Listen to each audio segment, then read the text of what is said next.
Good evening and welcome to September. Welcome to our council meeting for September 11th.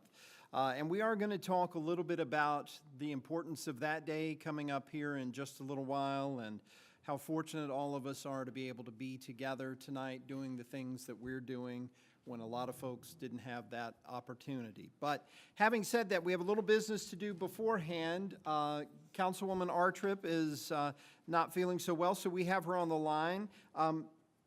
Do we need to have her state why first and then we bring her on, or bring her on?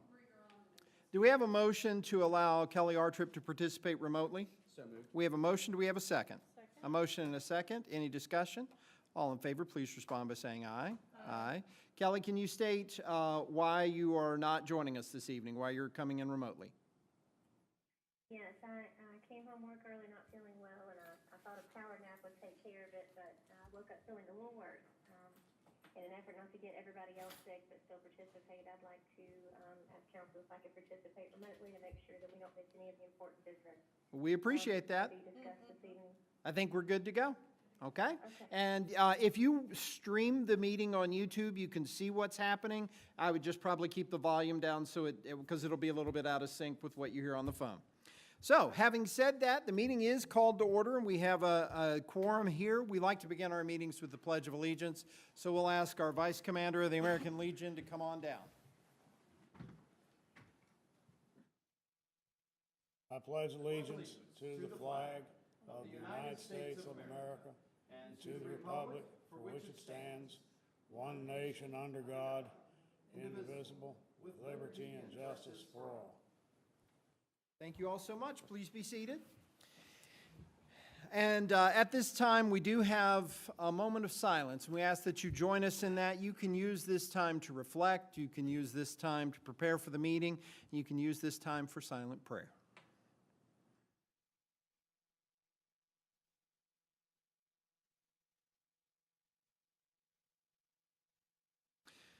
Thank you all very much. Council members, you have minutes from June 12th and August 14th. Are there any changes, or do we have a motion to submit or to approve as submitted? I'll make a motion to approve as submitted. Okay, so we are making a motion on both June 12th and August 14th. Is there any question or comment? All in favor? Oh, we need a second. We have a motion and a second. Any discussion? All in favor, please respond by saying aye. Aye. Any opposed? Okay. At this time, we will open the floor for citizen comments on the public matters, things that are on our agenda this evening, things that are of concern to the community. We ask that if you'd like to make a comment, that you come down to the podium, use the microphone, state your name for the record, and please limit your comments to 3 minutes or less. So we will now open the floor. Seeing no mad dash to the podium, we will go on and close that portion of the meeting, and we will move on, and we will ask our good friends from Mountain Trotter Arts to come on down front for a report and a brief presentation on what we can look forward to at Craft and Draft this October. So come on down. Kate, are you the official spokesperson? I guess I am, yes. Would everybody please state your name for the record when you come up to the mic, too? Yeah.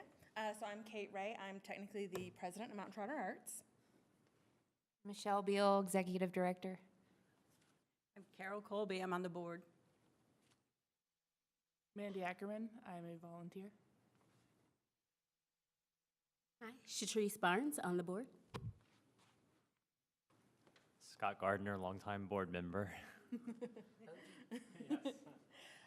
So we just wanted to come in today to give you guys a little update on our upcoming Craft and Draft on August 21st. We're super excited. This year is year 9 for Craft and Draft. Next year is going to be our big decade, so we're super excited for that. We got to get through this year first. So this year, October 21st, same time as always, 11 to 6, over right next to Glencoe. This year we have 5 food trucks: Cabo Fish Taco, Island Wheels, Community Pizza, Mountain Grill, and Tie and More. We have tons of amazing vendors. We have over 30 already verified, and we're super excited. We have 2 bands already confirmed, Holler Choir and Groove Control, and we're just waiting for that contract from the 3rd one. So we're super excited. It's going to be a really great year. We're hoping that this year's weather is just as great as last year's, because last year was fabulous. We do also have a quick, was there anything else for craft and draft stuff? All right, we do also have a quick update on. Oh, and beer. The important parts for Michelle. So for looking back, we had a great time at Weston Wednesday. We estimate over $30,000 was brought in the one day, which is awesome. We're super proud of that. We sold just under $300 of donated flowers from Gates Flowers and Gifts, and then Mountain Trotter Arts is going to be matching that donation for $600 to go to the Women's Resource Center. So we're also really proud of that, and this year has just been going great, and we're super excited, and we'd love to see everybody come out and support us and all the good stuff. Yeah, do you guys have any questions for us? Thank you. Well, I would say, what can we do to support you the most? What can the citizens do? Yeah, come out. Like us on Facebook. We're just about starting to post up all of the vendors and all the music and all the beer flavors as that comes out.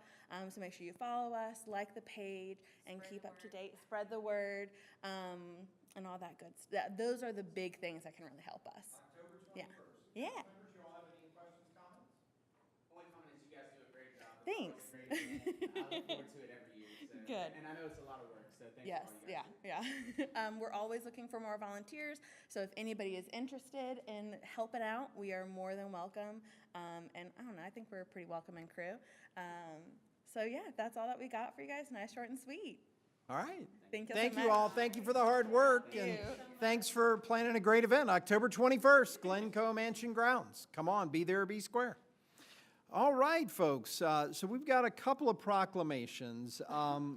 The week of September 17th through the 23rd is nationally recognized as Constitution Week, and it's an opportunity for us to reflect on our founding documents, on the Constitution, commemorate the importance of this document, and our Daughters of the American Revolution chapter have set aside the week to formally commemorate the Constitution. This is the 236th anniversary of the Constitution. So we wanted to make a proclamation moving forward to say, show our support and to encourage everyone to participate. So Seth, I think you've got a proclamation for us. Proclamation Constitution Week. Whereas September 17th, 2023 marks the 236th anniversary of the drafting of the Constitution of the United States of America by the Constitutional Convention. And whereas it is fitting and proper to accord official recognition to this magnificent document and its memorable anniversary, and to the patriotic celebrations which will commemorate the occasion. And whereas Public Law 915 guarantees the issuing of a proclamation each year by the President of the United States of America, designating September 17th through the 23rd as Constitution Week. Now therefore, be it proclaimed by the Council of the City of Radford, Virginia, that the week of September 17th through the 23rd be known as Constitution Week, and we ask our citizens to reaffirm the ideals the framers of the Constitution and in 1787 by vigilantly protecting the freedoms guaranteed to us through this guardian of our liberties. Remember that lost rights may never be regained. Mr. Mayor, I make a motion that we accept this proclamation. We have a motion. Do we have a second? Second. A motion and a second. Any discussion? All in favor, please respond by saying aye. Aye. Aye. Kelly, are you with us? Yes, Okay. I said aye. Okay, I didn't hear you, sorry. Any opposed? And the motion passes, and thank you. And thank you for our Daughters of the American Revolution group. They have a number of wonderful events. There's some additional events coming up in October. In fact, we just received an invitation that the General William Campbell chapter of the Society of the Daughters of American Revolution will have a special event on Saturday, October 7th from 2 to 4 p.m. at the Rec Center.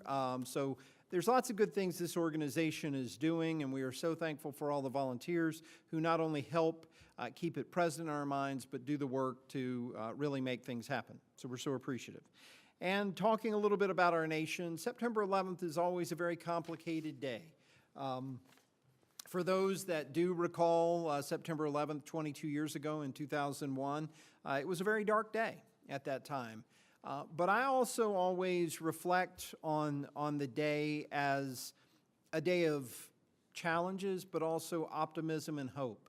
Because at the end of that day, after all of the horrific things had happened, we really came together as a nation. We started to put differences aside and recognize the things that were important. I think the most obvious symbol were the members of Congress who came out onto the Capitol steps and stood hand in hand, regardless of party, and basically sang the national anthem and proclaimed their allegiance and their support, and we would move forward. It's a tough day, but it's also a day to reflect on all those things we value and all those things that we feel are an important part of being an American. And as such, we have a proclamation for Patriot Day. So, Jesse, I think you have a proclamation for us. Proclamation, United States Patriot Day. Whereas in the United States, Patriot Day occurs on September 11th of each year in memory of the people killed in the September 11th, 2001 terrorist attacks. And whereas on September 11th, 2001, the first responders of New York City demonstrated the true meaning of the word hero as they went forward into unknown danger to help and rescue others. And whereas in the aftermath of the attacks, President George W. Bush proclaimed Friday, September 14th, 2001, as a national day of prayer and remembrance for the victims of the terrorist attacks on September 11th, 2001. And whereas Joint Resolution 71 designates September 11th as Patriot Day and requests the President to issue a proclamation each year regarding the observation of Patriot Day and the display of the U.S. flag at half-staff in honor of individuals who lost their lives as a result of the terrorist attacks on September 11th, 2001. And whereas the city of Radford is blessed to have the same caliber of heroes in our first responder community, and whereas this year marks the 22nd anniversary of those terrorist attacks, the loss of life and damage that these terrorists caused from the biggest act of terrorism ever on United States soil. Nearly 3,000 people died in the attacks, and the economic impact was immense. Now, therefore, be it proclaimed by the Council of the City of Radford that September 11th, 2023, be known as Patriot Day in the City of Radford, and we call upon all citizens of Radford to remember and honor those our nation lost and recognize the tremendous heroism of the first responders.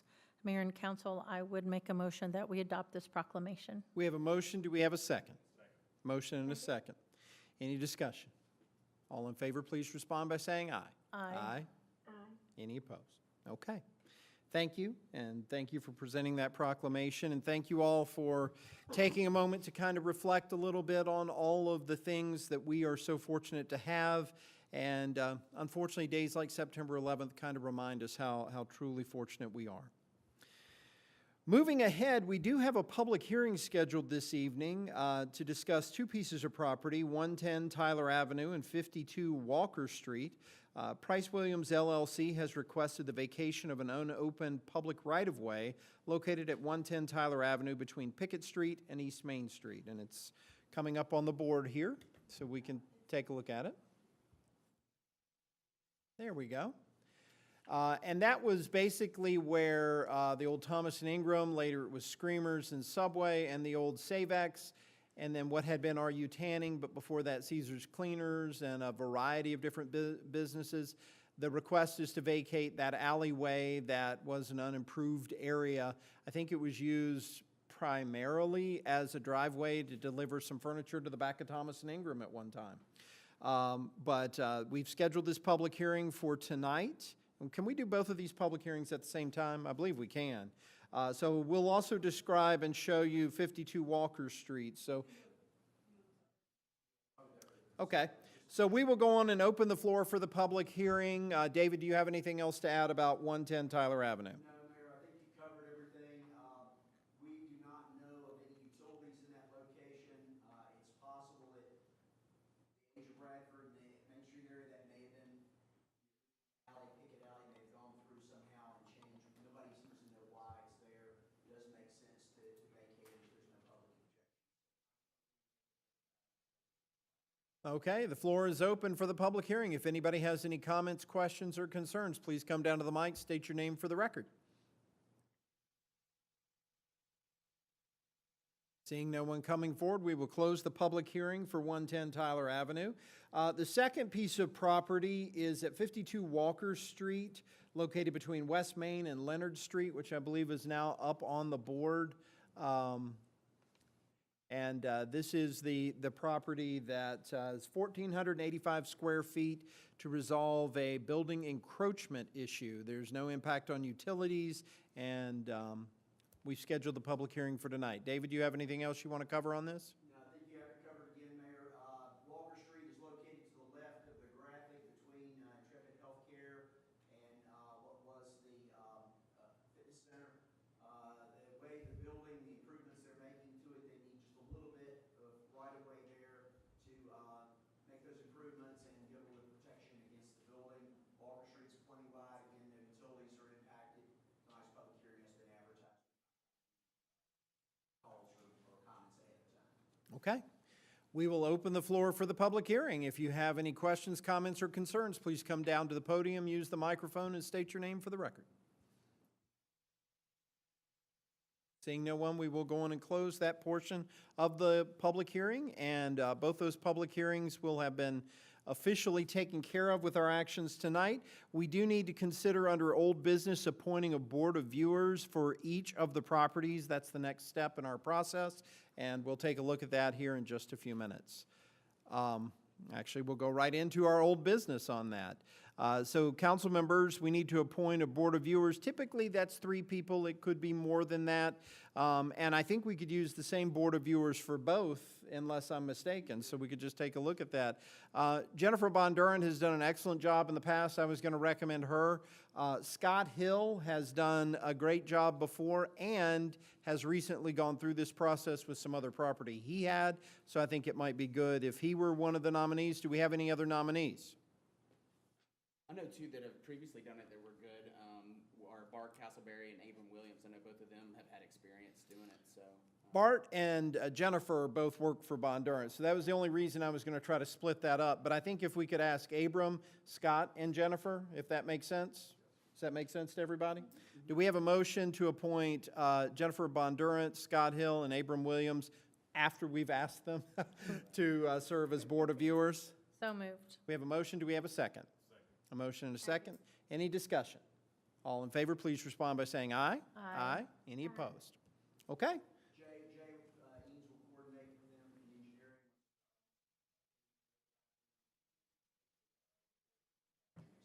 engineering. Okay. Thank you very much.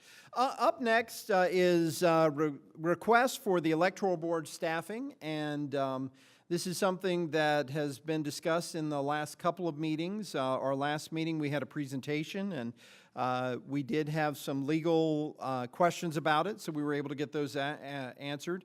The Board of Elections would like to have a full-time deputy director of elections. The cost is estimated at between $50,000 and $57,000, including salary and benefits. Now, this was not planned for in the budget, and we've already started the budget year, so we would have to approve the concept. We don't have to do any kind of appropriation, but the city will need to figure that out. One of the challenges here is council really has no role in making the determination on whether this is an appropriate thing to do. In the state law, it is put forward as sort of an unfunded mandate, and the electoral board has made this decision, so we really don't have any control over that. We have to approve the concept, ask the city manager to move forward, but this is one of the challenges, while we fully support our free and fair elections, as you're going through a budget process and trying to manage things, when there are things that the state has determined is important, but they haven't put the money aside for them, we have to figure it out. And that money comes from somewhere. So it is a challenge for us, and I've struggled with it a little bit, but it has been made clear by our legal counsel that we have no say in this matter, and this is where we are. So as such, do we have a motion to approve the concept to allow David to find the revenue needed to be able to pay for the salary and benefits? We have a motion. Do we have a second? Second. A motion and a second. Any further discussion? All in favor, please respond by saying aye. Aye. Any opposed? Okay, thank you very much. One of the things we do want to talk about under new business is a revenue anticipation note. And we're going to talk through this. David has a little presentation for us. We're working through a lot of things. As I just mentioned, there are a lot of challenges that come up when you're trying to manage the city and you're trying to figure out how you're going to use your resources and what you're going to do. We've recently taken on a lot of new things through some of the activities of the last few years with the funding of McHarg renovations and improvements, as well as some other challenges that the city has faced during the pandemic and the post-pandemic era. So as part of that, we've run into a situation where we have a little short-term cash flow challenge, and a revenue anticipation note would help us through that. David, would you do a little presentation for us on what this is and what we are doing? Sure. Mayor, members of council, good evening.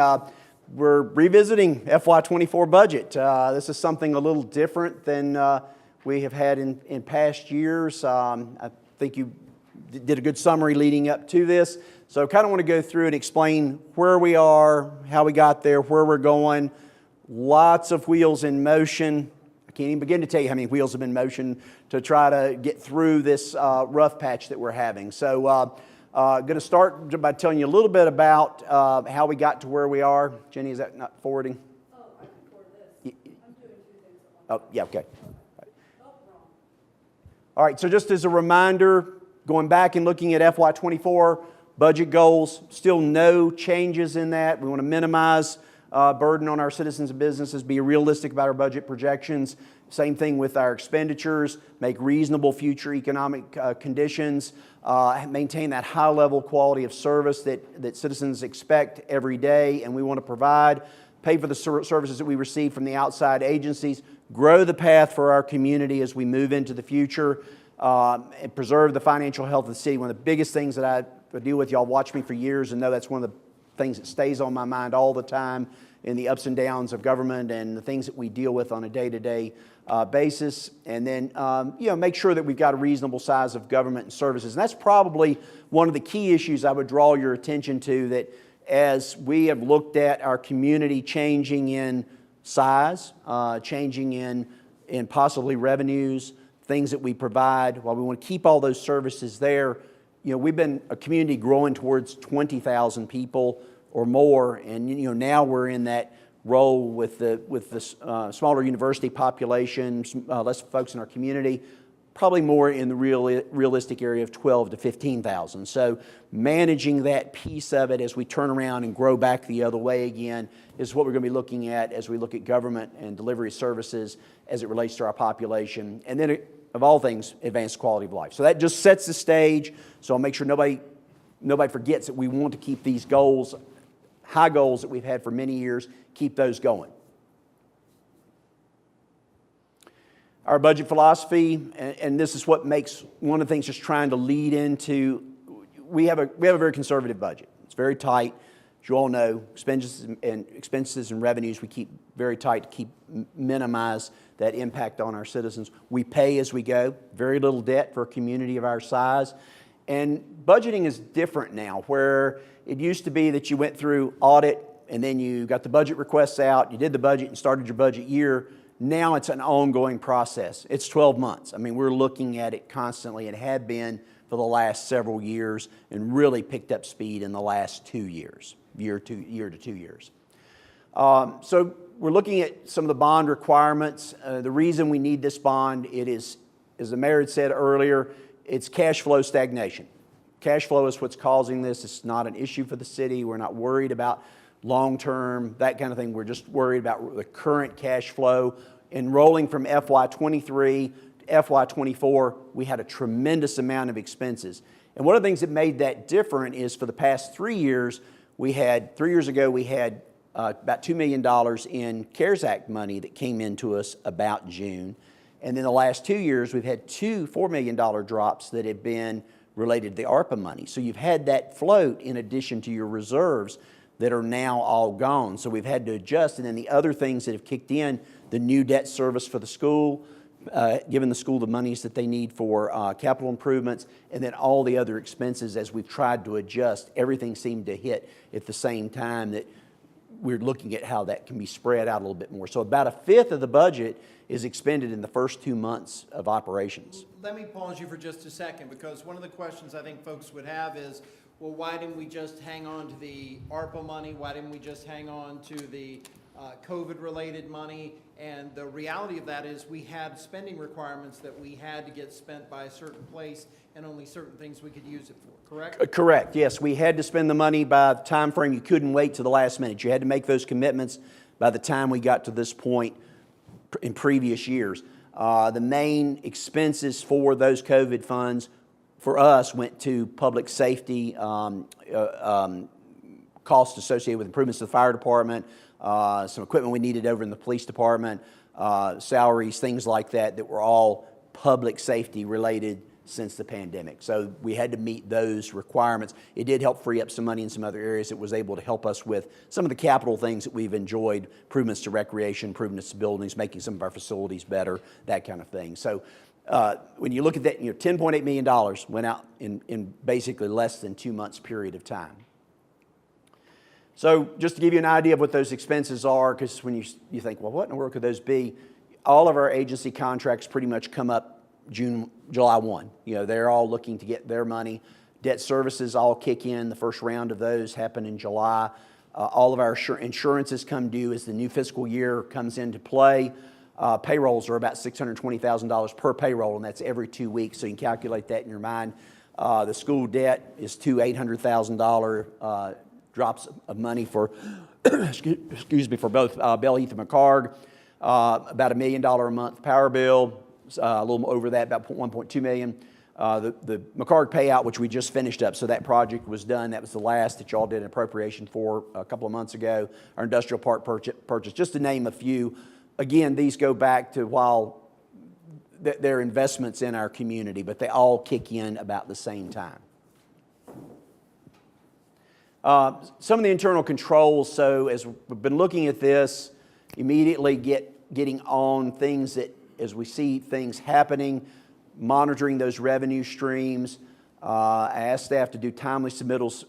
Every grant these days has to be fronted. We have to front those. So if you get, it's great to get $500,000 or $200,000 or even $10,000, but any of those grants that we get, we have to front the money, and then there's a reimbursement period afterwards it has to go through, so there's some time lag. So that's part of this, is getting those grants in as quickly as possible. Whether usually they're grants generally from private sector, but then they also can be state and federal sources. Also include constitutional officers, DSS reimbursements, and y'all that sit on these boards and commissions know how large those can be, and waiting for the time period in which those to occur. So we've sped that up. We put a hold on non-essential spending. So if there's something that's just not needed at this point, I've just put that off for the time being. Tried to float some disbursements. Radford's had a really good pay history. We want to continue that. But if a bill comes in and we're able to hold it, it has a due date in 30 days. Right now, we're just using that float period to help us through this difficult time. We put a hold also on non-essential employment vacancies, so I do have some vacant positions around. And then minimizing our overtime spending as much as possible. And we're seeing that we're able to cut back that sum, even the public safety sector, because we haven't had, we don't have as large a population now. We're looking at call volumes and things like that. So that kind of gives you a general idea of the things that I've talked to staff about, worked with individual departments in trying to make sure that we're watching all of these things carefully. So some of the fiscal considerations, this is the main crux of the whole thing. We've got to adjust our fiscal and monetary policy to meet the conditions that are out there. As accountants, as auditors, as folks, we work with these kind of things. That's what you do when you start seeing conditions change. It's expense challenges. We talked about those during budget for the past 2 years. As we see rising inflation, nobody really knows where that's all going to go, but we're trying to watch that daily. Supply chain issues that also result in some of those costs. The ongoing post-pandemic influences, whether it's population, consumer spending, getting out into the community, things like that, are all related to many, many of our operations. Mentioned the customer spending, so we're going to be watching that. We're just now starting to get those numbers in. So that's why I say this is an ongoing process. and one that we are looking at every day. It's that first quarter that we're really watching to see. While the summer is impacting us some, it may be into the second quarter before we really know revenues is associated with meal sales, lodging taxes. Those are our big numbers that are over $1 million when they total up. Taxes, of course, you get into the $6 million number, which comes in December. And then, as you know, we've been flying a little bit in the dark without a state budget, so have not known what that is, trying to make sure that those reimbursements are coming back timely. We're now finally getting some budget information out. We've made some assumptions along the way, so those are kind of the things that have gone into all the fiscal considerations that have made this all go. So to make this work, lots of research to try to figure out what possibilities do you have to help you smooth out the wrinkles. So a revenue anticipation note, it's called a RANS or a TANS, tax anticipation note, revenue anticipation note, two different ways. It's a short-term security. It's issued by the local governing body or the state or federal. It's to smooth those ups and downs in the revenue cycle when timing of receipts do not match the timing of expenditures. And that's exactly the definition of what we've got right now. So we've looked at a couple of things. One, looking again at that $4 million, that seems to be our magic number to help us get through these next few months as we move towards our tax season and taxes coming in December. Interest rates, general range, 4.5 to 7%. We've got proposals coming in now, and we'll have those in the next few days if y'all authorize me to move forward. We do anticipate these to be tax-exempt bonds, which are very attractive, and Bradford's getting a lot of interest in this, so we remain an attractive place to go for borrowing.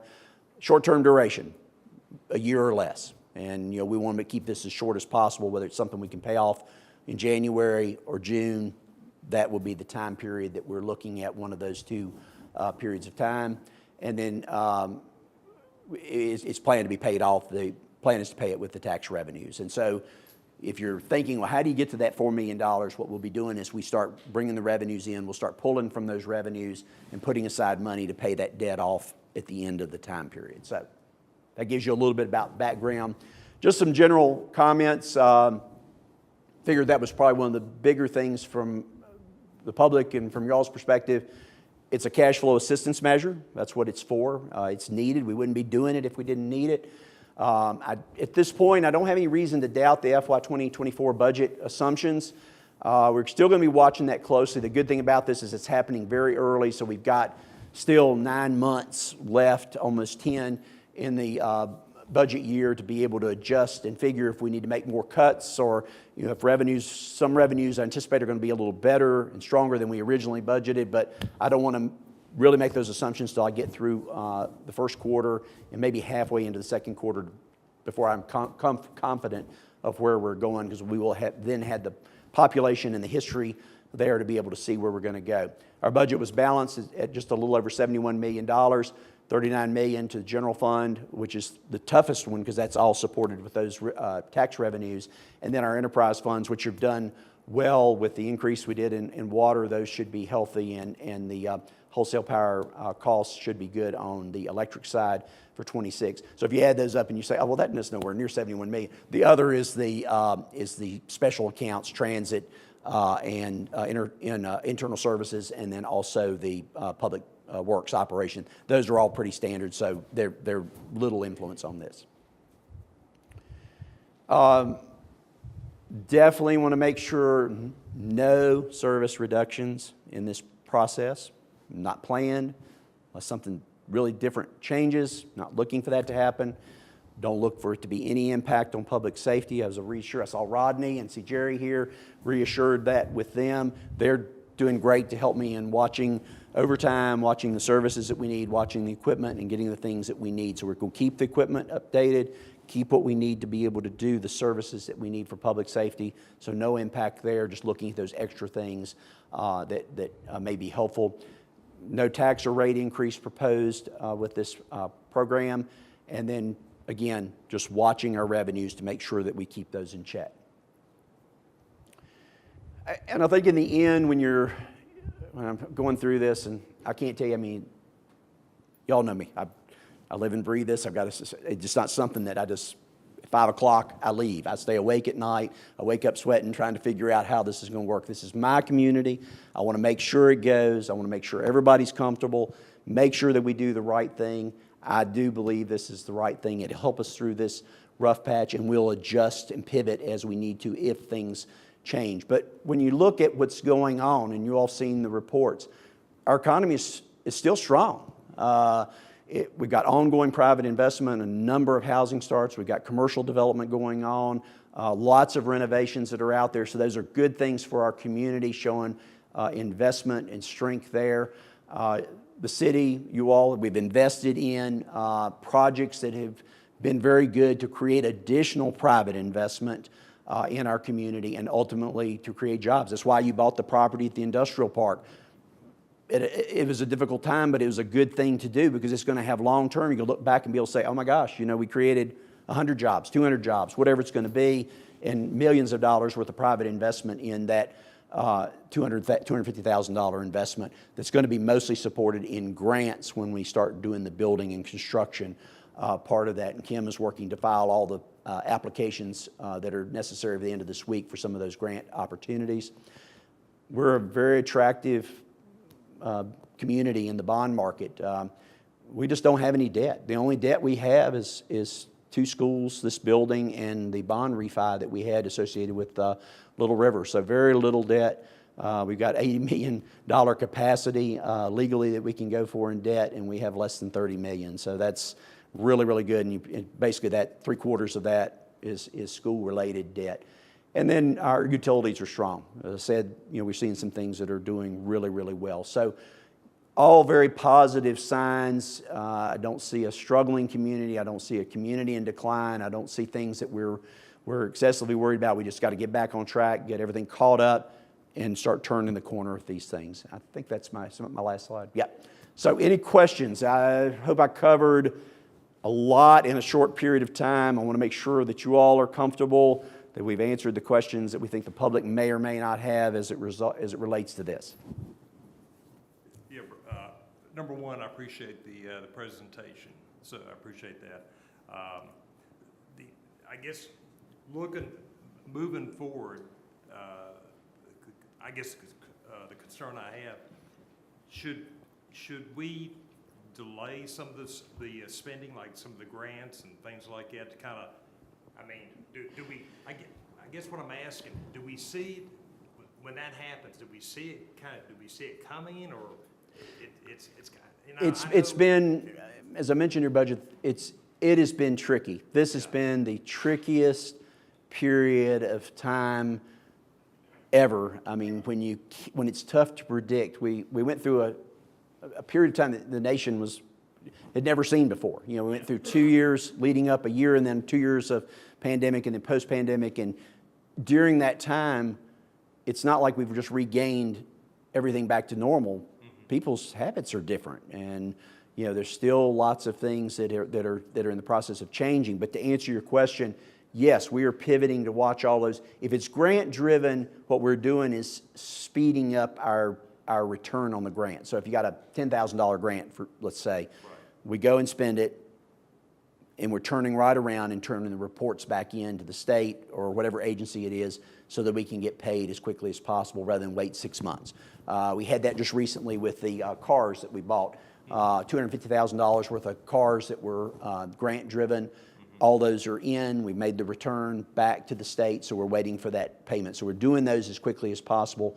Other things, if they're non-grant related and we think it's an expense we don't necessarily need, I don't know, if it's a roof, I'm using this as an example. I'm trying to think of something right off my head. But like if it's a roof on a picnic shelter and it looks like it's good, it's not leaking, it's going to last a couple more years, you know, we'll put it off. You know, it may be cycled in. We're always watching the life cycle of pieces of equipment. Very little equipment in the budget this year, but watching the life cycle of equipment, watching the life cycle of any capital investment, even though it may say 7 years to replace it, if we take good care of stuff, we're able to get another year, 2 years, or whatever out of it. So I'm trying to watch it, keep it levelized so that we don't find out in 3 years or 5 years, all of a sudden, we got $2 million, $5 million, $10 million worth of capital investments to make because we held off for a year or 2 years. So watching that and keeping all those pieces in play. But yes, we're cutting anywhere we can as we go into these precautions. Temporarily right now, more permanent if it looks like we don't see these numbers coming back around in the next 90 days or so.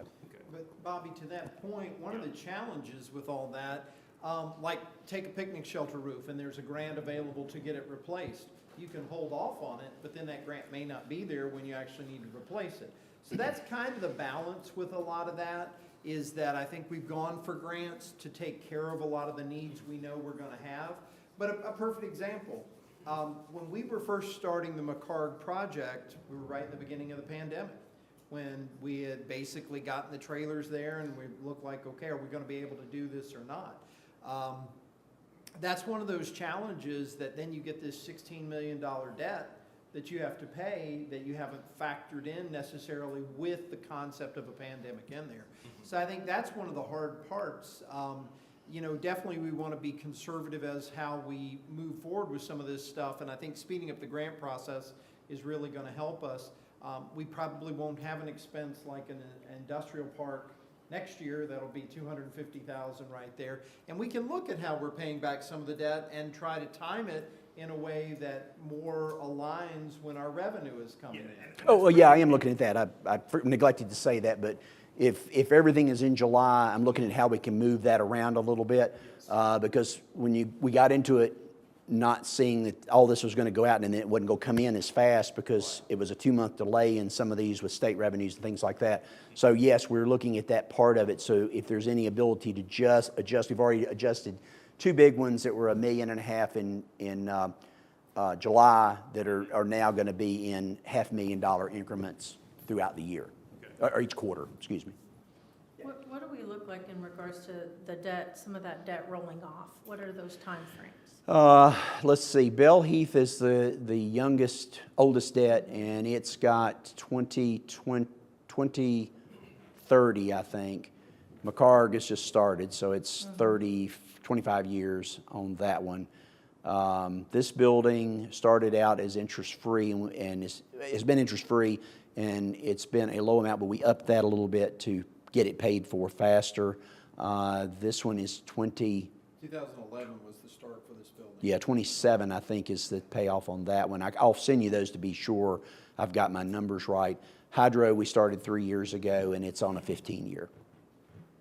And that's all of our debt. So we've got the years left on them, but we've got a lot of equity in those, because as you recall from being on, you know what we started out with. We had $25 million, I think it was the original amount, on Bell Heath, and with the McCarg debt added on it, this building was about $5 million with its renovation, and the Hydro was 1.7, I think it is. Do you know about, in those matching funds from grants, do we have a number on how much is still outstanding that we can recoup? We're probably going to have most all of it in by the end of the month. What is that, what approximate would that number be, do you think? Why don't you get it and give it?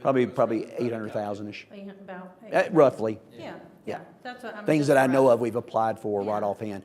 Departments have been great to work with. It's team effort on getting this taken care of, and everybody's on board with, they know that we've done well with salaries and buying new equipment and doing building upgrades over the last almost 10 years now. So the fact that we need to tighten our belts for a little while is okay. So But we're the gonna overall budget that we discussed, the overall numbers are still the same. I have no reason to doubt those at this point. I'll know a little better, and we will be keeping you updated as each quarter goes along to be sure that we're hitting those revenue projections. I'm watching to see what the population does, and customer spending are our big ones. I think tax, the other thing it didn't mention in all this, this is a reassessment year. We will know roughly in January what the it will be the 25 cycle will be for increases or decreases or level, whatever it ends up being. Yeah, first. Does that answer your question, Bobby? Did I cover what you needed? Yes, you did. And the only thing I want to add, I understand we took a big hit in July, right? And the only thing I was looking at, and you've already covered it, but just kind of, you know, if we got the big hit coming, kind of stretch it out, spread it out, where it's not, you know, overwhelms us at that time. And You can't do a fifth of the budget all in a month and a half. I mean, it Yeah. just doesn't work. yeah, so, but anyway, I just, and I appreciate the presentation, and, yeah, and I'm learning as I go too. I know how to run a business, but this is obviously different. Yeah. Yeah, no, David, first, I just appreciate, I know that you eat, dream, sleep, sweat this, and Radford's better off for it, and I appreciate all the effort that you've taken into this.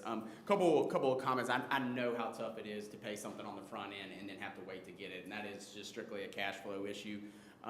Moving forward, though, I do think as a council, we do have to keep in mind, to my knowledge, I don't think any more COVID money's coming. So, this is, moving forward, this is probably going to be an issue that we need to be prepared for every year. And I also think that, moving forward, in the back of our minds, we have to, be aware that, Cogen's going to cut into some of our utility sales. With a decline in student off-campus consumption of energy, that could cut in too. So, I don't want to hit the panic button, but I do think we need to be vigilant and know that moving forward as we look at the budgets, and I know we're looking at alternative Got revenue new sources. power contract also, add that to it in 2 years. So there's a lot of moving variables over the next couple of years that we've got to keep our finger on, and nobody can know. I mean, where we are today, if you told me this 5 years ago, I said, nah, no way. There's no way you could project it. You couldn't have projected it 3 years ago. You couldn't have projected it 2 years ago. It is what it is. And I think that this is a good opportunity to get us through that transition. And also, I think a piece of it is too that we could probably invest whatever we don't need, and hopefully that would cover some of the interest expense. So, I think that this is a pretty good alternative. Yeah, anything extra we identify, we're going to be putting back into the investment pool. I didn't mention, but we do want to get those reserves back up. Our plan at the end of the year, if you recall from the budget for this year, was to be back around the $5.5–6 million, have that number, and I don't have any reason to believe that we won't be there by the end of the year, even with the bond. That's all I had, and I appreciate the presentation as well and all your effort. Thank you. And I want to say real quick, I think, I'm hoping, a little bit different mindset is that we don't anticipate this every year. Oh, gosh, no, I hope not. That we can figure out how to move those pieces so we don't have all the financial duress at one time. Even in a household, everything coming due on the same day is difficult. So Yep. do we feel pretty hopeful that we're able to move some of that debt payment around a little bit? Some of it is flexible. VPSA, which is the school financing authority, that one is not as flexible, but we're going to be looking at this one and also the bond on the hydro facility. And then that with insurances. I think even if we keep the debt service payments we have in July and we're able to spread out rather than paying the big Carillion bill up front in July or VRS or any of those other big bills that we have, we can spread those out a little bit. That helps us. The other thing that hurts us this month is we're paid every 2 weeks, so we've got 3 payrolls this month of $620,000. So that's what happens in September. So to answer your question, yes, I do hope that will be the case, that we can move some ththings around. We're going to try to levelize to the months. And the best thing for government, as you know, other than our utility revenues and what comes in quarterly from meal sales, lodging every 2 months, and then meal sales, lodging, things like that come in more on a quarterly basis. The other piece of this is, you've got your big drops in December and June. So, we've got to work towards where those big numbers are, which is, most of the general fund revenue. And one more question, sorry, Mayor. So in regards to McCarg, I know that we did implement a tax increase to cover the expense of that. So are we finding that still covering the end? Yeah, it's timing of revenues. No, that was never short. Going all the way back when Bell Heath was done, I think it was like a 7 or 8 cent tax increase, and there was a 4 cent tax increase, if I'm remembering correctly. So there was some differential in that one way back. Probably over the years, the increase in the value of real estate has made up for that differential and loss. That's the only one. But McCarg, y'all wanted to do it for exactly what the cost of the project was. When we divided all that up, we had it double checked. So no, there's no shortfall in the revenues associated with that. The thing that can influence that number and any other number is that if we've got inflation ticking up so fast and supply chain kicking up so fast, the budget numbers that you rely on, even with normal increases, those could be impacting, while your bond rates are stable and your payment is stable, it's everything else that's going up. I mean, just the cost of a police car, and we're dealing with an ambulance right now that I would have never thought ambulance cost. I mean, just getting the supply chain issue, you know, short of a flatbed on the back of a cab and chassis. I mean, it's really challenging to get some of the things that we've had in the past, and we're a medium-sized to small community, so every little bit counts, whether it's an expense or whether it's a revenue. Any change, you know, kicks the blip on what we do and how we do it. So, yes, I think we're going to be all right. That part of it is not impacted. I think it's only indirectly as we go through. So by leveling those out, we're going to do the best we can. And that part of it, and Calista and I have been working on that for several weeks now, trying to smooth out those rough edges as we go through the next 10 months, and then as we look down the road into the next 12 and the following 12, you know, as we get into FY 25 and 26. I'm 5 months away from budget development for 25. I'm already thinking about how that's going to work now, so. Kelly, do you have anything you wanted to ask or say? I do, and this may already been said. When everybody talks together, it makes it a little difficult to decipher. I just had a question on who my audit mind is working. What procedures are in place, or how is this money going to be approved for the individual use? So once the money comes in from the revenue anticipation bond, how do you break that up, and then how do you use it within the budget, David? What it will do. Well, who's approving the use of it? So it's David, and David, I completely, you know, Oh, yeah, not yeah. trying to call you out as being a user of funds that you don't need, but, you know, who is making sure that the funds are used appropriately and not overused and things like that? Yeah, I never thought I'd be in a point where we're looking at, I'm looking at every expense and I check it. So, yeah, Okay, so everything will there's nobody flow. else looking? Yeah, everything will flow through me as the manager for the city. So, But to part of that, you've already given a directive to your department heads that they're going to look at their budgets and hold off on things that are not essential. Correct. We're not adding positions or people or things along that line that we don't have to.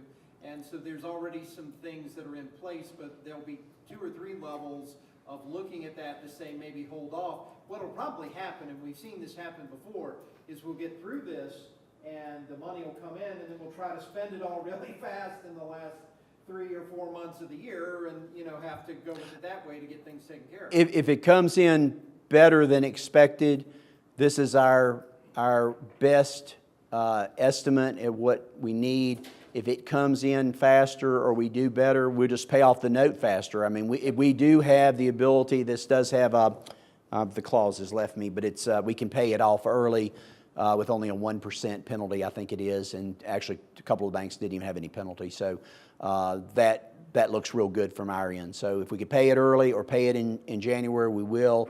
If not, we'll carry it further. But yes, I will be. It just doesn't go into account when we just start spending it. We'll be looking at those as we go through with our normal operations to be sure that what we're spending is appropriate. Kelly, you have anything else? Okay, is it, well, I mean, so are we gonna get maybe a briefing on what's been spent out of it monthly or bi-weekly or something, just so we know we can, you know, like I said, I'm not saying you're gonna spend it for anything you shouldn't, but I'd like to just know where it's going, what department is in need, that kind of thing.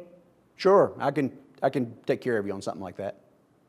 Okay, thank you, I appreciate it. Yeah, what I'll do is summarize where smaller things you may not notice with the bond. It's going to be the bigger things like utility bills, Anthem payment, things like that are catching us up. Other things will be more tight, but I'll give you a little bit better idea of each monthly expense and revenue that may help you a little bit. I did a lot of that early on. Sometimes it varied some, but I think it may help you all as you're looking over the next quarter and help us as we ramp up to FY25 expenditures and especially and revenues as we look to see where we may be going. I mean, it may very well be possible that, you know, by the time we get to January, we may be looking at, you know, we don't need some of the expenses we have, we may be able to have less revenue. Generally, our budget has grown because of the cost of purchase power is $14 million of the total budget. So that's one of the biggest things. And then the cost of water operations is another 5. And then you get sanitation, which is about 1.5. So the biggest bulk of your $70 million, $71 million budget is in your enterprise funds. And then everything else breaks down into your school support is $6.5 million. That's one of your biggest ones. And then public safety, all public safety aspects, and then recreation and DSS are probably your biggest categories of expenditures. And as depending on where those relate, we do get a lot of grants associated with public safety, and a lot associated with DSS is, you know, is making sure that we timely get those receipts back in place. So I'll give you something that'll help you out a little bit that will show that as we go forward. Does that kind of cover? Yes, it does. Okay. I saw the slide that had the expenses that you were, anticipating using it for. It all looked legitimate. I just want to make sure that we're all on the same page and aware of where it's going. And thank you very much for doing the research, David. I know you've been concerned about it, and I think we're in good hands. Okay, and I'll give you some detail. I know you don't have the advantage of seeing the PowerPoint, and I don't know how much gap you've got in delay in what you're seeing. So any questions you may have as you feel better, feel free to give me a call. I know where to find you. Okay, very good. Anything else? Does that help you all? No, I just wanted to end up by saying, to reiterate what this is and what it isn't. This allows us to free up some cash flow. It is not a failure in the budgeting process. And of course, one of the big challenges is it used to be you had a budget season. Pretty much the budget is 12 months a year, especially when we have some of the challenges from the state, whether they're telling us we have to do something and not giving us money for it, or they don't have a budget until September for the year that started in July, and some things along that line. So I'm hoping that maybe that can help us if they can get through some of those log jams and not repeat that as we go, because that does have an impact on things we do. It has an impact on when grants are paid, because a lot of agencies don't have that money that they anticipate, but it just hasn't been finalized through the state system. But we have a state budget now for the next year that's a little more reflective of the revenues. And I think, David does a really amazing job for us with the budgeting process to try to anticipate everything we're going to have to figure out where it's going to impact the city, help us understand it as council members so that we can say, yes, that's a priority, no, it's not a priority, and also then to be able to, project out what we're going to need, where we're going to find the money for it, what revenues look like. And I'll go back to the McCarg thing again. We tried to be as diligent as we could with that so we didn't get behind the game on that one, and we'll have to look at some things. Having said that, as soon as we finish this, there's another piece that I want to talk about. So first and foremost, we need to have a motion to approve Ordinance 1792, which is a revenue anticipation note. Do we have a motion to move forward with that ordinance? So moved. We have a motion. Do we have a second? Second. A motion and a second. Any discussion? All in favor, please respond by saying aye. Aye. Aye. Any opposed? Okay. All right, and one more thing before the second reading. Okay. Did you have one more thing before we wanted to? Yeah, this is just, I think this is going to be a question that we get from the community, because I know that we have a lot of projects. We've talked about our paving project, the downtown project, and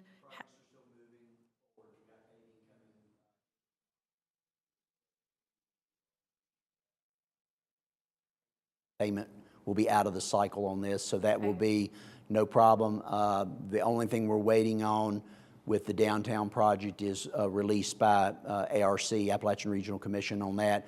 As you know, that's gotten a little further along. I don't think we're going to have it before winter again. I think it's going to be out of cycle by the time we get this rough patch worked out. It's grant driven. That is almost a lot of it's grant driven, other than what we were doing in kind. So we'll have to look at how that revenue stream works if we linger into the winter months, but I just don't think that's going to be the case. okay. So all projects, I don't have anything that's cut right now. Water plant projects that we needed, most of those have been in place now for several months. Again, payments are out of cycle. The feed to North Radford is still going on. So all the reports you've gotten on capital projects are actually in good shape. A lot of them are concluding anyway, so that's working out pretty well. Okay, just, I figured that Yeah. might be something that our community members, since we've been talking about some of these projects, would like to know the status of. Well, and you bring up a good point with that. Some of that is dedicated money that can't be spent for other things. So paving money, for example, a lot of times that comes into a particular pot and can't be used to cover if we had to spend a lot for a commercial property or something along that line. So that's part of the challenge with this. We may have plenty of money sitting there, it's just it can't go to the different places and has to be spent in a certain way. So I think that's important. One quick other thing, once all the paperwork is submitted, what's the typical turnaround on a grant reimbursement? Does it just vary? Or? It varies. Some things we actually have had 2-week turnaround time, which shocked us. Has been really good. Some take 30 to 60 days. It just depends on the timing. Okay. So, And some of it's complicated too, because like if we order a car and the car is put off so long and we've got to pay a certain amount up front, you can't necessarily get your grant refunded until you get all the stuff in. So that's part of the challenge that hits us too, is trying to make sure that we get through that whole cycle. We've lived in a disruptive time for the last few years, and this is part of a disruption. And the one thing I feel good about, and I'd like to leave everybody with these thoughts, and then we'll do the second reading here in just a minute. We're addressing this problem early rather than wait to see how it goes. We're taking care of it with a very thoughtful and intentional process that makes a lot of sense, and we're being very transparent about what this is, what it isn't, and what the process is. So if anybody had any questions and watched the presentation tonight, I think that helps explain exactly where we are, what we're doing, what the money is being used for, and why we're doing it this way. So I think that's helpful. Having heard 4 affirmative votes, we can dispense with a second reading of Ordinance 1792. Is there a motion to do so? So moved. We have a motion. Do we have a second? A motion and a second. Any further discussion? I think we've talked it to death. All in favor, please respond by saying aye. Aye. Aye. Okay. And the motion passes. thank you all. If you have any questions along the way, believe me, I got lots that I'm doing as I go along. Please let me know, and I'll get you as much as I can. You know, we want to be at Open Books much. Thank you, David, for all the hard work on this. Thank you for the very informative presentation. I think that helps answer a lot of questions and relax a lot of people. We wanted to make sure that we were really upfront about everything with this. Nobody wants to have to do this. Nobody wants to have a cash flow issue. But once things come up, how you address it is really the most important part. And I think we've been proactive, transparent, and conservative with our projections. One of the things I neglected to mention when we were talking about, this has been a team effort. All the staff members have been on board, called them into a meeting as soon as we started figuring this out, after I let you all know. Also, the treasurer, the finance director, our HR person, we've been meeting every week to go through. We were talking about looking at these expenses to see what's timely, what needs to be done, and keeping that. So it's a team effort by everybody to make sure Janet's looking at the cash we have in hand, Callista's looking at the budgeting process, and I'm looking at the overall of putting the pieces together and what we do to make our community move forward as the manager's role in all of this is. So team effort by everybody. Everybody's on board and very helpful. Appreciate you all's support, and we'll get through the next few months and come out of the woods on the other side. And just quickly, I'm just going to be very direct. There are folks in the community that are using this time to spread untruths, and so I want to just go ahead and maybe debunk some of those myths. One thing that I've heard is that we are merging our dispatch with Pulaski County because we're going to merge with another county. That is a project that is grant-driven. It allows us to work more cooperatively with the community we already work very cooperatively with, and update our much antiquated system with something that'll be more more dependable and absolutely an asset to our community.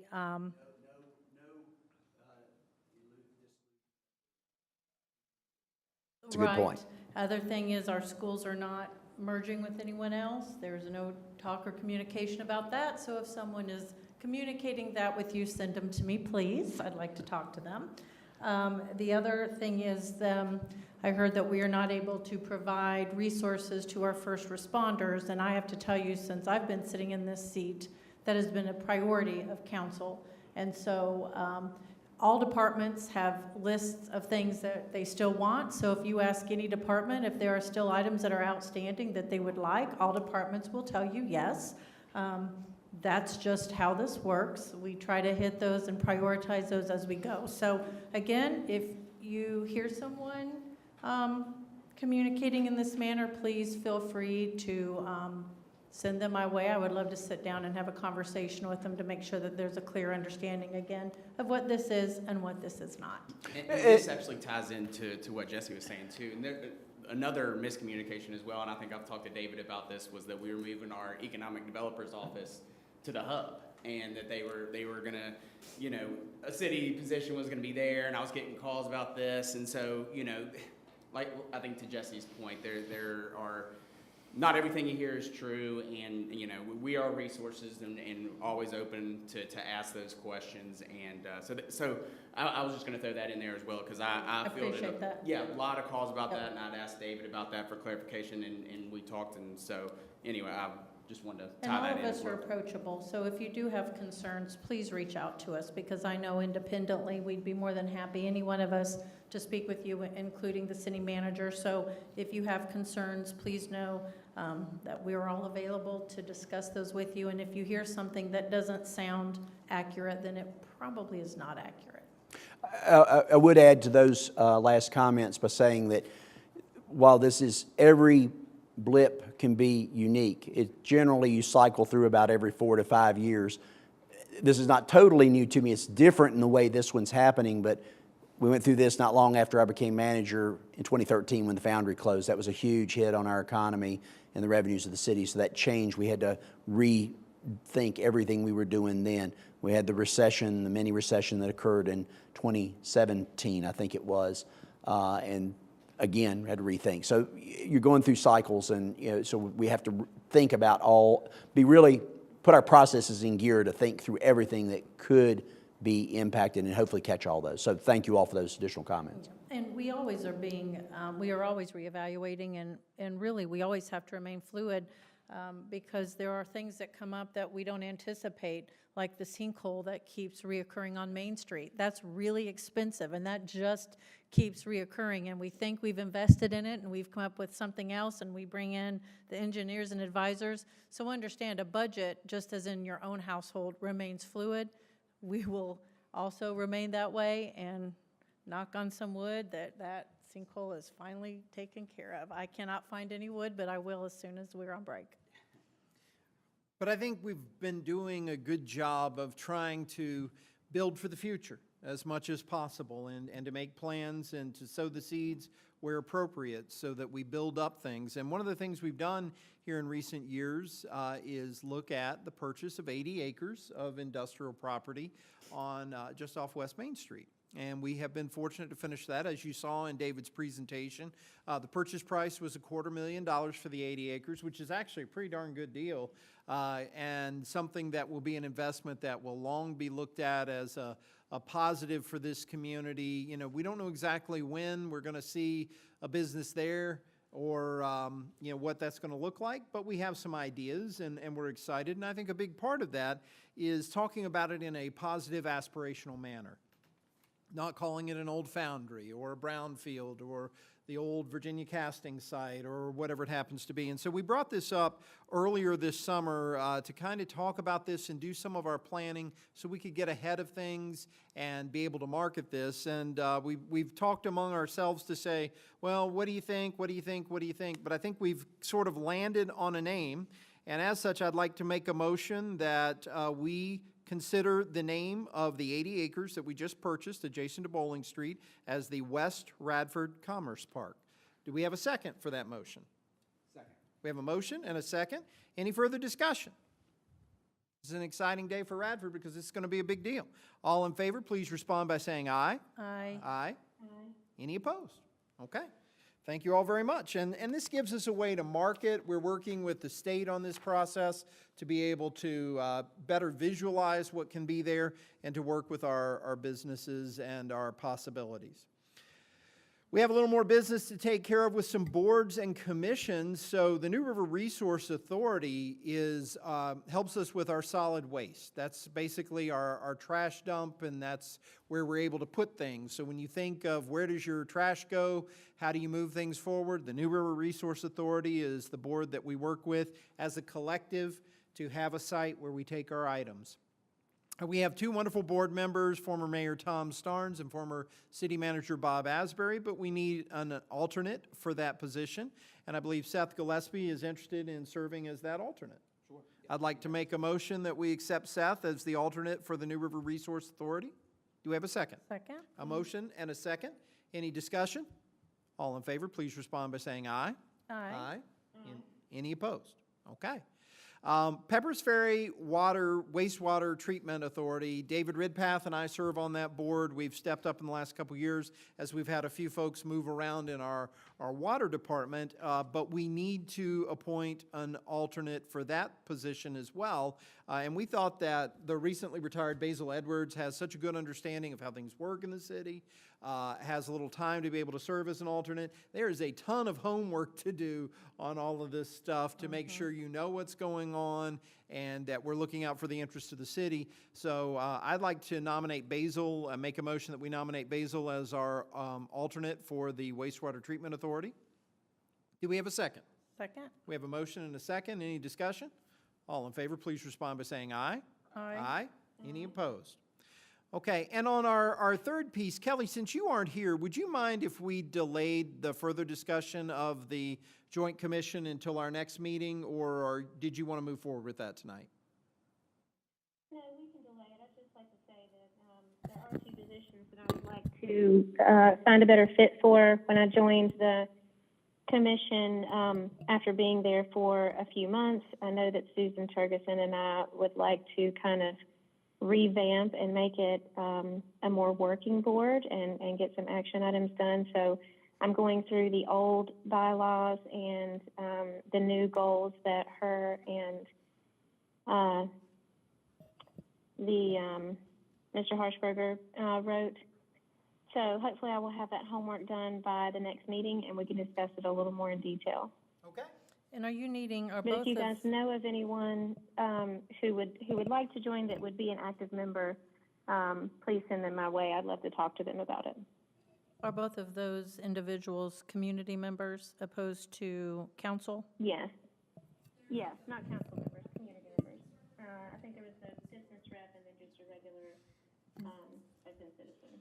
So for those that may not be able to hear or that are listening online, there's a business rep for the Joint Commission and a citizen rep, general citizen rep. The Joint Commission is that group that comes together to talk about city-university relationships, to look at possibilities, as Kelly said, looking at reworking that with some of the goals a little bit to get it to be a little more of a working organization as we move forward. So we will talk about that more at the next meeting, but we'll ask all of those in attendance and those that may be watching or listening online, if you have nominees for us for those roles, please let Kelly know, let any of the council members know, let Jenny know, and we will make sure we get that person in place. And for clarity on our boards, just so everyone knows, so if it's like the business rep, does the business need to be here? And could the owner live here and the business be elsewhere? Could it be the other way around? Could we have the business here and the individual be outside of the community? We kind of have had this discussion before. I think that's something that we can definitely bring up and discuss as a council and decide, you know, what we agree upon. I would be open to have anybody on that has a, you know, invested love for Radford. I know that a lot of the people that are on the board at RU don't live in Radford. They're just simply, you know, for RU. So that's something that we can definitely discuss. Yeah, we probably need to check because I do believe the council may have made it that they have to be residing in the community because we had this come up on another committee. So I'm just bringing this up for. We'll double check and get back on that. Yes, I'm going to read the charter and look at it and present things that I found. So. What we will do is get back to that. We'll put it on the agenda for our second September meeting. Thank you all. Thank you, Kelly. We have 3 appropriation ordinances, and what I'd like to do is read each one, and if it pleases council, we can approve all of those at once. Appropriation Ordinance 1787.09 for our Fire and EMS Department. They have some plans to purchase 2 infusion pumps for the ambulances, which are used to administer medications through controlled settings. This allows us to treat people more quickly when we pick them up. Don't have to get all the way to the hospital to get some of this taken care of, and it's an important piece. $7,000 for the pumps and can be funded from the designated 4 for Life account. It was not programmed in the development of the current budget, so we have to do an appropriation for expenditure. These are part of the best practices in EMS care and technology, and so it's something that will really help improve the health and safety of our citizens who need service from the EMS and fire department. I'm going to read the other 2, and then we'll come back and talk about all 3, and then we can accept a motion to approve or to decline. Appropriation Ordinance 1787.10 for the library. It's $12,000 to help with food insecurity, mental health and wellness training, and support for our facility dog. The library had originally received $20,000 for this program, so this is programming this in as well. It is a grant from the Virginia Department of Health. This is a real positive for the library and takes care of a lot of needs that are in our community. One of the things that's changed about a library, at one time it's just where you went to get your books, where you might go for a newspaper or something like that. The library has really become a truly vital community center in so many ways and are taking care of many of these other issues, trainings and preps and everything else. So having this money helps to support a lot of that. Then finally, an appropriation ordinance 1763.35 for the VRSA. We've received a grant for $4,350 from the Virginia Risk Sharing Association, which is our insurance provider. This helps for training, which basically improves our insurance costs and makes it a safer place to live and work. So VRSA annually provides grants for projects, programs, and equipment to help us reduce risk. So all 3 of those. Council members, is there any comment or question about any or all 3 of the grants? Any question? All right, do we have a motion to approve Appropriation Ordinance 1787.09, 1787.10, and 1763.35? So moved. We have a motion. Do we have a second? A motion and a second. Any discussion? All in favor, please respond by saying aye. Aye. Any opposed? Having heard 4 affirmative votes, we can dispense with second readings for all 3 of these grant ordinances or appropriation ordinances. Do we have a motion to do so? So moved. We have a motion. Do we have a second? Second. A motion and a second. Any further discussion? All in favor, please respond by saying aye. Aye. Any opposed? Okay. It passes. Second reading canceled on all 3 of those. These are all excellent programs. Thank you all so much for everybody going out to get these things and make them happen for our community. This is what makes Radford a better place to live. David, you've said a lot tonight. What else do you have for us? I'm just thinking I've spent so much time on the budget, I can't remember whether I've got anything for you or not. A couple of things. We are scheduled for the paving projects. We had cut those back to what was within the budget.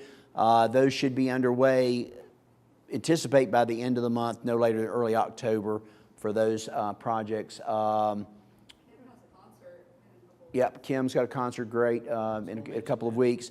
Lots of people coming into our community, which we won't. No, it's Family Weekend this weekend. There's Highlanders Festival. There is Homecoming. Both of those are in October. Ball games are bringing a lot of people in. I know the soccer team and all that. I think they said they had like 1,000 people or something at a soccer game recently. So all of those generate revenue for our community. So lots of good community activities going on, promoting tourism, economic development.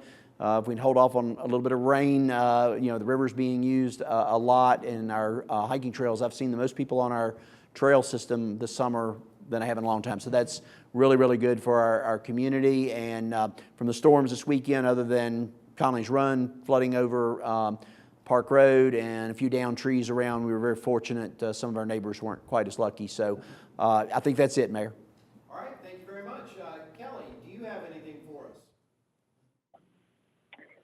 I do have just a few things. The kids and I were at Brad's Barbershop 10th anniversary celebration, which was great. Congratulations to him for being in business for 10 years. But while we were there was a really unfortunate accident that happened involving a young woman and a motorcyclist. The kids were there and they saw it all, and I sent some messages out, and I just want to say that I was extremely impressed again with our services that show up to emergencies, fire department, EMS, police department. They all came with the quickness and did an amazing job handling the huge crowd that was there, getting everybody to a safe place, and it was a good learning experience for the kids. You know, they want to know why 2 ambulances showed up, why 2, fire trucks showed up. Everybody answered their questions. Thank you to Officer Webb, who, answered questions for them and let them look in the car, and Chief Haywood, who seems to always carry around fire hats and is willing to talk to everybody. I thought that was really great. I did have David Ridpath look at that intersection. I got a lot of citizen comments saying that was, it should be a 4-way stop, and everybody was really concerned about it. I just wanted to let the citizens know that I did get with the chief and David, and they did some research, and it seems to be like the intersection is going to do well, but they are doing some extra painting to make sure that all of the signage is clear for everyone, and they're also going to put the speed thing that tells you your speed, and when you're speeding and flashes at you, to remind everybody to go slow in that area, because it is a big traffic area, especially since the college is in. Thoughts and prayers, definitely go out today to anybody that was affected by 9/11, families and friends that lost loved ones or who were impacted anyway. I agree with our mayor that regarding the outpouring of unity that came from that tragedy, I hope that we remember that we're best when we're together, and I hope that we can do more of that in the future to continue to heal our country that's broken in so many places. I think that's about it. I'm sorry I'm not there, but I'm really appreciative of all the technology to allow me to participate today. I never want to be the reason that we're not moving forward, so thank you guys for allowing me to participate remotely. Well, thank you, Kelly. Everybody have a great 2 weeks. Thank you. Feel better soon. We hope you're better soon and you're back with us. And thank you for all your comments. Jesse, what do you have? Yes, today my moment of silence was dedicated to the Bruner family in remembrance of Matthew Bruner, who lost his battle with cancer in August. Just sending extra love to that wonderful family today and always. Had a meeting with the Heritage Foundation, so wanted to put out there that on October 6th, we are having a slavery panel discussion. The panel starts at 2 o'clock, and it'll be in here. At 3:15, we'll be going over to Glencoe for refreshments and probably further more interpersonal conversations and hopefully shopping in our new store there. I had a Department of Social Services meeting, and I know one thing I told you guys that we were going to hold a special meeting on was our voucher wait list. It was Ms. Katina Lowry, who is our housing administrator, Vicki Collins, our director, myself, Llewellyn Anderson, who is the managing director of federal programs for HUD, and Ela Smith, the associate chief of programs. And I can tell you that their response was unsatisfactory. They basically said that it was a very flawed system. They are looking to revamp that, but as of now, we still need to move along with that list. And just as a quick reminder, what that means to us in our community, out of the 200 voucher positions for that wait list, only 52 families are going to be on that potential list from Radford City. 90 families live somewhere in the state of Virginia, not in Radford. 66 families live out of state. So we are currently working with several people out of state to utilize their voucher, and they appear to have every intention of utilizing that. And again, if they stay here a year on our voucher, they can take that voucher with them wherever they choose to go, which may be back to the state of their origin. So I will be communicating with our state representative as well as Delegate Ballard again, but I felt like I needed to just do my due diligence and go up the appropriate food chain. They acknowledge it was an error, it didn't work out, but they're just kind of saying, whoops, sorry, it's gonna really be awful for you guys, maybe for another 3 years until you guys go through that list. So I'm not satisfied, so I will continue to work on that, and I'll keep everyone posted here about that.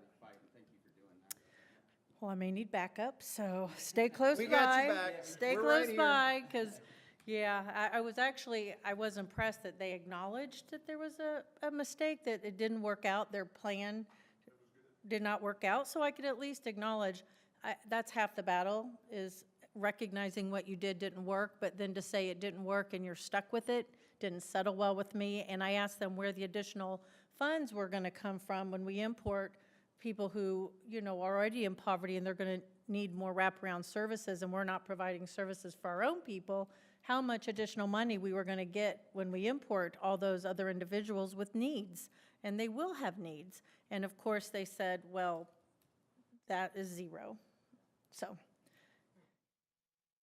and if anyone in the audience would like a further conversation and you're wondering if this is an accurate presentation of events, it is, give me a call, because I'm sure there are a lot of community members that will have a lot of questions on this. So please feel free to reach out to me and I will talk to you about that. And you can also get a hold of your representatives and help me, because it may really take a village, i.e. the city. Had a chamber meeting. The awards gala planning is in full gear. The gala is scheduled for November 4th from 5 to 9. Sponsorships are available, so you can reach out to Dan McKinney about that. He'd be more than happy to set you up with a little horse, because it's going to be Derby themed. Attended the meeting at the new hub at RU, which is a wonderful meeting space, and it looks like it's going to be an incubator space as well. Very excited about the potential. I really like the fact that they're pretty open to opportunity, so some of that will probably be explored and determined as they go, so that's exciting. And that's all I have for today. Thank you. Thank you. Seth, what do you have?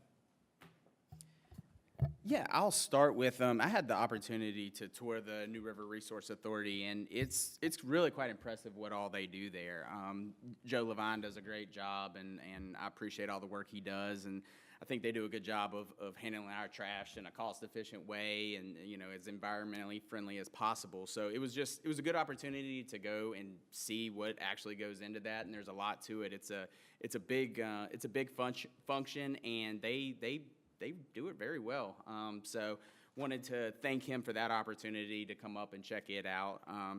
Also, I wanted to thank our Public Works and the Rec Department for patching up some of the walkway at Bissett. I know that we've talked about it numerous times up here. It looks great. I've actually had 2 people say that it's so much better. So, and you know, there's more help coming down the road. So thanks to all those that made that happen. I know that people are already benefiting from that. Had a planning commission meeting. We're continuing to work on our zoning ordinance update. Melissa, I asked her, and the plan is still to have that complete in 2024. So, you know, we're proactively looking at several zoning issues and how to plan for the future and sustainability, walkability, and, you know, working with the regional commission. So Melissa's done a great job walking through that process. And again, we hope to have that done in sometime next year. Also, I had I didn't personally, but my tenant had a interaction with our EMS and first responders for a fire at Sutherland Drive, and they said that they were super helpful, did a very good job. Man, Brian Webb must be working overtime because he responded to that one as well. So, Chief, might be time to give him a promotion. Yeah, so thank you guys for that. They said it was super helpful in a scary situation. You know, a lot of times you guys are interacting with people on their worst days. So I think that, you know, to help them in any way you can goes a long way, and you did in this instance. And you know, I know my tenant, for one, was very appreciative and complimentary of you guys. So wanted to pass that along. I think Jenny mentioned it, the last concert's coming up, the 23rd. Thought we've had a great concert series. Kim's done a great job. So I look forward to going to that. Let's see. One other thing I want to do is I also wanted to congratulate Coach Rick Cormany on his retirement. He announced he's retiring. He's a Bobcat legend, Radford legend. Throughout his career, he racked up 773 wins, several district and regional championships, and 6 state championships. I mean, that's a no-brainer Hall of Fame career right there. And what a just good luck whoever's carrying that torch, because that's a big one. But he's done a great job. But I think what's even more impactful is what I've heard numerous people that have played for him, that the impact off the court. He is just, you know, a phenomenal person. He pushes them. He tells them a lot of times what they don't want to hear, but what they need to hear. And I don't know how many times they've said later in life, the lessons that he has taught them have really rung true throughout their life. And just what a great asset, what a great career. I'd love to see if we could recognize him as a council at some point, maybe at our next meeting or sometime in October. Just maybe a proclamation or something for quite a job well done and to enjoy retirement. So Maybe another Big Al Hall Award. yeah, There you go. that would be a worthy recipient.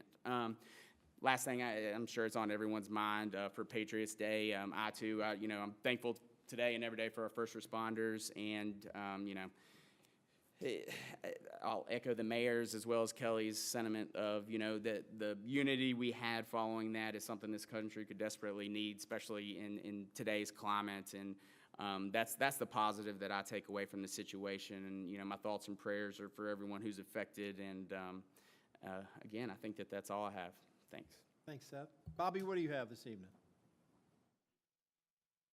Yes, I just wanted to mention a lot of heroes that we have. No, I'm not mentioning people by name. I would leave too many out, but just recognition to our teachers, our churches in this community, our police officers, the River Valley Community Services. I have been so impressed with them, the things they do, the passion they have. And it's not an easy job. And in fact, everything that people do, they do it for the community, but they do it because they have a passion, they have a love for people. And I appreciate everything they do. Great parents, grandparents, first responders. And I just want to mention that my thoughts and prayers go to everybody out there. And I know, like Seth was saying, it's a lot of times you might happen to run across somebody on a bad day and they try not to take it personal, and they handle it very well, and I'm appreciative of that. So thank you very much, and that's all I have. Thanks, Bobby. Yeah. And, you know, I'll just say ditto again to all the comments up here. You know, we're so appreciative of the people who put their lives on the line for other folks. So thank you to our police, our fire and EMS.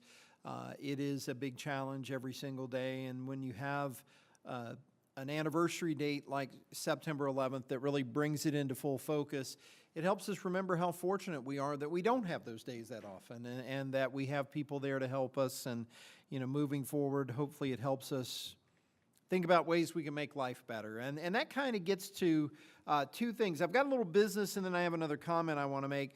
We've been talking about trying to have a council retreat. I'd still like to aim for next Monday if we can, September 18th. We have not had a chance to talk in that fashion because we went right into budget season as our new council members were seated. Would you all want to try to meet at 5:30 next Monday? Kelly, does that work for you? I already talked with Melissa to see if Planning Commission could scoot over to the boardroom. I would follow up figure it because, she did send out an agenda today with that. That's why I was asking if we were going to talk about that tonight. So Right. Yeah, that was the plan. I talked with her. She thought that there wasn't anything that was so pressing on the agenda that it would be a problem if they moved over. So I think we can make that work. Let's follow I can try to make it work. I have a feeling I'm gonna have to shift some things in my schedule, due to where I'm at right now. I may be working out of town on Monday, but I will do my best to be back in time for a meeting, depending on what time it is. Okay. Would 6 o'clock be better for you than 5:30? Yes, it would. Okay, you all want to try for 6 o'clock? Yeah, I'm good with that. Okay, and we'll work with Planning Commission to make sure everybody can be covered.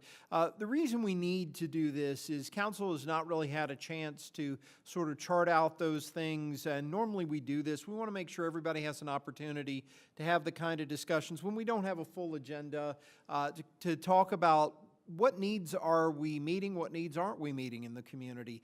What are we hearing from citizens? What do we need to be thinking about? What needs to be on our radar? And it's especially important that we get that done before we go into the formal budget season, even though we talked about budget being a 12-month thing. If we don't really get ahead of that, then we're kind of playing catch-up and trying to figure out what we're going to do in our different departments, whether it's with Parks and Recreation or working with public safety or working with the schools or with tourism or economic development or whatever it happens to be. So that's a really important piece. And we'll figure it out in terms of logistics of where we need to sit and what we need to do.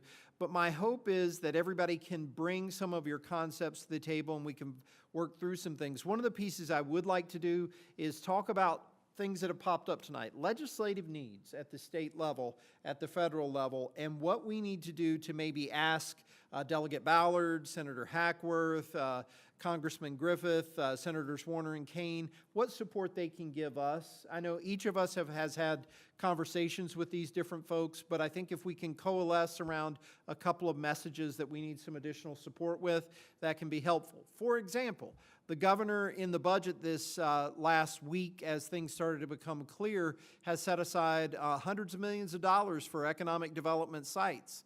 Well, we've got a brand new West Radford Commerce Park that might benefit from that. And so we want to make sure that we're getting that on the radar of all the people that need to know it and try to work through that. Additional dollars for tourism, additional dollars for other support for the city. But we really need to talk about that, and I'd like to try to get that done next week. So I know it's tricky, but honestly, there's not a day that's not tricky. And trying to figure it out, this is an important thing for us to do. So I appreciate everybody trying to figure it out, and then we'll go from there. And if you as citizens have things you would like us to consider as priorities for the next 12 and 24 months as we look out and as we work on budgeting and things like that, talk to us. Come to us, bring us the things that you think, this is great, this is not so great, this is where we need help. That helps us figure out what our priorities are as we move forward. And then to the last point, you know, we talked a lot about budget tonight and why we do what we do, how we go for grants. That brings in money to the city we wouldn't have otherwise. Some of the things that we're going to do in the park and that we have done in the park, we've gotten grants to help us make it happen. Some of the things we do to improve quality of life for our citizens, we've gotten grants to make those happen. And, you know, just trying to figure out some of these little bumps in the road. Choosing not to do those things may mean we can't help folks as much as we'd like to, and that's a hard one too. So it's a difficult process, and I encourage anybody out there who has a question, come to us first. We are trying to be as open and transparent as anyone could possibly be. Come to a council meeting, send us an email, ask a question of why we do, what we're doing, and find out from the source, because unfortunately, social media can be this very powerful tool that helps get messages out, but it can also get that rumor mill a-flowing, and before you know it, you hear things that could not be further from the truth. And we've tried to operate in a different capacity so that everybody can feel like they're on the same page and they know what's going on. So please participate with us. Thank you all for being a part of our council meetings and for talking with us about the things you have going on. It's an exciting time in Radford. There are so many good things happening, and it's hard when you're dealing with some of the challenges, when you have an unfunded mandate, when you have a budget challenge, when you're trying to figure out some of these other problems, to see the forest for the trees and to see all the really great things that are happening. I echo David's sentiment. As I go around the community, I see more people out using parks and recreation, using the pickleball and tennis courts, using the trails, using the bikeway, walkway, on the river, doing things that are enriching their lives and really feeling even better about their hometown. There's more pride in this community than I've seen in many, many years, and we appreciate that. I'll also say thank you to Coach Cormany for his stellar leadership that he's provided to this community. We're so thankful for everybody who steps up. And I'll encourage those of you out there, we have rooms on boards and commissions. We would love to see you at council meetings, and ultimately think about running for a leadership role. We need people to step up. And with that, we'll accept a motion to adjourn. So moved. Good night. Bye, Kelly. You take care. Feel better. Bye, Kelly. Thank you, I appreciate it. You guys have a See you, Kelly. All right. Have you guys